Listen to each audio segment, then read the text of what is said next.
আপনি কি জানেন ভয়, দুঃস্বপ্ন, অশুভ শক্তি, মানসিক অস্থিরতা কিংবা জীবনের হঠাৎ বাধা থেকে মুক্তি পাওয়ার জন্য একটি ছোট্ট হনুমান প্রণাম মন্ত্রই আপনার জন্য যথেষ্ট হতে পারে?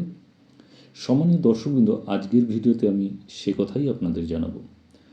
হনুমানজির সেই মহাশক্তিশালী প্রণাম মন্ত্র, যার অলৌকিক গুণাগুণ, কখন এবং কিভাবে জপ করবেন এবং কোন কোন কাজ একেবারেই নিষিদ্ধ।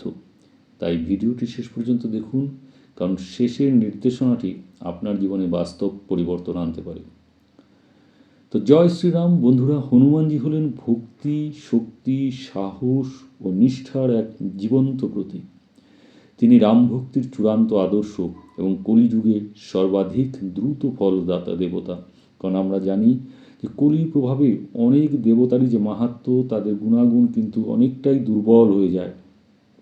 কিন্তু কলিযুগে ভগবান শ্রীরামচন্দ্রের আশীর্বাদে হনুমানজি হলেন চিরঞ্জীবী।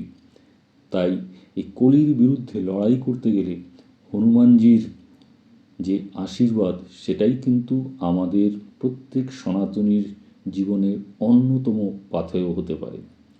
তাই তাকে প্রণাম করলে শাস্ত্র অনুসারে ভয় দূর হয়, শত্রু বাধা নাশ হয়, মনে আসে অদ্ভুত এক শক্তি এবং স্থিরতা।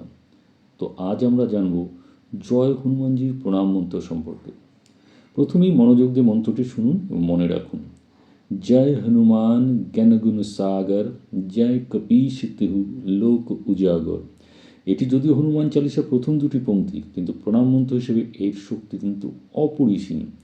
চাইলে আরও সংক্ষিপ্ত প্রণাম মন্ত্র আপনি জপ করতে পারেন, যেমন ধরুন ওম নমঃ ভগবতে হনুমতে নমঃ। এবার বলবো এই মন্ত্রের গুণাগুণ ও মাহাত্ম্য সম্পর্কে। শাস্ত্রে বলা হয়েছে এই প্রণাম মন্ত্র নিয়মিত জপ করলে ভয়, দুঃস্বপ্ন ও অশুভ শক্তি দূর হয়, মানসিক দুর্বলতা ও হতাশা কমে, শত্রু বাধা ও কুনজর থেকে রক্ষা পাওয়া যায়, আত্মবিশ্বাস ও সাহস বৃদ্ধি পায়, শনি মঙ্গলজনিত কষ্ট অনেকাংশেই ক্রমে, অর্থাৎ গ্রহের প্রভাব কিন্তু আপনি অনেকটাই কমাতে পারবেন এই মন্ত্র জপ করলে। ছাত্রছাত্রীদের পড়াশোনায় মনোযোগ বাড়ে, ব্যবসা এবং কর্মজীবনের বাধা কাটতেও সাহায্য করে। সবচেয়ে বড় কথা, এই মন্ত্র হনুমানজির কৃপা এবং রক্ষা কবচ হিসাবে আপনার এবং আপনার পরিবারের জন্য কাজ করবে। তো চলুন জেনে নিই কখন এবং কীভাবে করবেন এই মন্ত্র জপ। সবচেয়ে শ্রেষ্ঠ দিন হলো মঙ্গল এবং শনিবার, অমাবস্যা বা চতুর্থের দিনে বিশেষভাবে এটি ফলদায়ক। সময় হলো ভোরবেলা স্নানের পরে অথবা সন্ধ্যায় সূর্যাস্তের পরে। জপের সময় পরিষ্কার জায়গায় বসুন, হনুমানজির ছবি বা মূর্তির সামনে প্রদীপ জ্বালুন, লাল ফুল বা সিঁদুর অর্পণ করুন এবং 11 বার অথবা 21 বার অথবা 108 বার জপ করুন। জপের সময় কিন্তু মনে ভয় নয়, ভক্তি রাখুন, সাহস রাখুন এবং একটা নিবেদন, আত্মনিবেদনের একটা মানসিকতা রেখে এই মন্ত্র জপ করুন। মনে মনে শুধু ভাবুন, হে বজরংবলী, আপনি আমাকে রক্ষা করুন। কোন কোন জিনিস একবারেই করবেন না।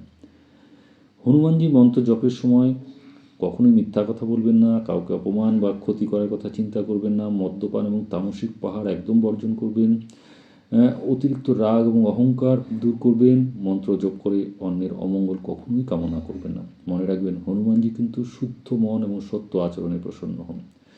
তো সম্মানীয় দর্শকবৃন্দ, হনুমানজি প্রণাম মন্ত্র কিন্তু কোনো জাদু নয়, এটি আপনার ভক্তির শক্তি। তাই নিয়ম, বিশ্বাস এবং নিষ্ঠা এবং নিবেদন নিয়ে জপ করলে তবেই আপনি হনুমানজির কৃপা অবশ্যই অনুভব করবেন। আপনি যদি মানসিক শান্তি, সাহস এবং রক্ষা কবচ চান, তাহলে দেরি নয়, আজ থেকেই শুরু করে দিন এই মন্ত্র জপ করা। তো জয় শ্রীরাম, জয় হনুমান। তো শ্রদ্ধেয় ভক্তবৃন্দ, সম্মানীয় দর্শকবৃন্দ, যদি এই ভিডিওটি আপনাদের ভালো লেগে থাকে তাহলে অবশ্যই কমেন্টে জয় হনুমানজি লিখুন এবং চ্যানেলটিকে সাবস্ক্রাইব করুন, আপনার প্রিয়জনদের কাছে এটিকে শেয়ার করুন এবং ভালো লাগলে অবশ্যই লাইক করতে ভুলবেন না। আর এরকমই আরও নিত্য নতুন হিন্দু সনাতনী আধ্যাত্মিক ভিডিও এবং জ্যোতিষ বিষয়ক অনুষ্ঠান নিয়ে আপনাদের সামনে আমি হাজির হব। ততক্ষণের জন্য সবাই ভালো থাকুন, সুস্থ থাকুন। জয় হনুমানজি।